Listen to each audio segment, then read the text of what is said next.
The government has reacted to U.S. President Donald Trump's tweet about its land reform policy. The presidency says it will seek clarification from the U.S. Embassy on that comment.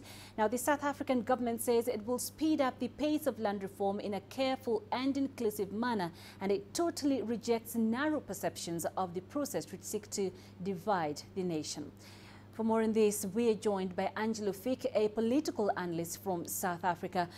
So, Angelo, how has this tweet by Donald Trump been received there in South Africa? Is it likely to stoke racial tensions?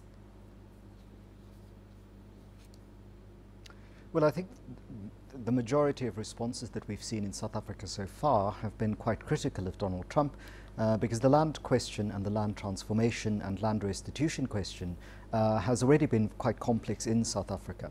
There is a very small group of number of people with some probably highly placed groups in that particular selection who actually support this. So there will be right-wing South Africans who have vocally spoken in support of Donald Trump's tweet, Dan Ruet being one of them.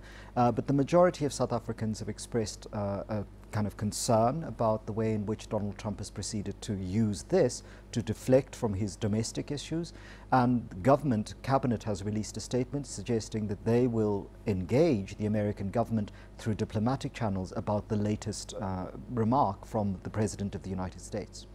Are we now seeing the United States getting involved in South Africa's land reform? And how is this going to affect the process moving forward? Well, we don't yet have any sense that it's going to affect the process as such. What it is, I think what many people are reading it as, is yet another moment in which the 45th President of the United States is using an issue to deflect from local United States domestic political issues.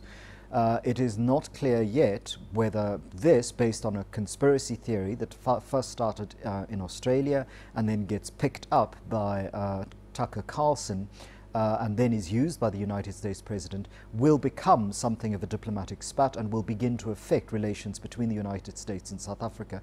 This all depends very much on what happens inside the government more generally of the United States and how long President Trump intends to use this as a deflection from his very specific domestic challenges with the two recent convictions in court of very close associates of his. How it affects the local space, of course, is it will colour the way in which South Africans across the divide speak to one another about the necessity of land reform and the way in which government proceeds to enact it. President Trump refers to the process as large-scale killing of white farmers. Is that actually happening there in South Africa? No, in fact, Africa Check, one of the leading organizations that checks these kinds of claims, has indicated, last year and the year before, that there is no factual evidence basis for these claims. And this has, of course, been widely carried by not just local media, but, abroad as well, particularly after the Foreign Ministry or the Home Affairs Minister in Australia picked up on this issue. But there have been South African groups who've travelled to the United States, AfriForum being one of them, with Ernst Roots being one of the people who travelled, went to the United States to sell this idea that white South African farmers are particularly targeted and are being killed in larger numbers than the already unacceptable murder rate in South Africa. The factual record is that in fact that is not the case, and this isn't just polemics. The factual record is that the number of people the number of children, for example, who've been killed in one province alone in this country number of black children exceeds the total number of farmers who've been killed since 1994. And these kinds of statements around, incendiary statements around the killing of white farmers. The killing of farmers is certainly a very important and execrable crime, but it's part of the general concern we should have in South Africa with the high rate of violence and the high murder rate.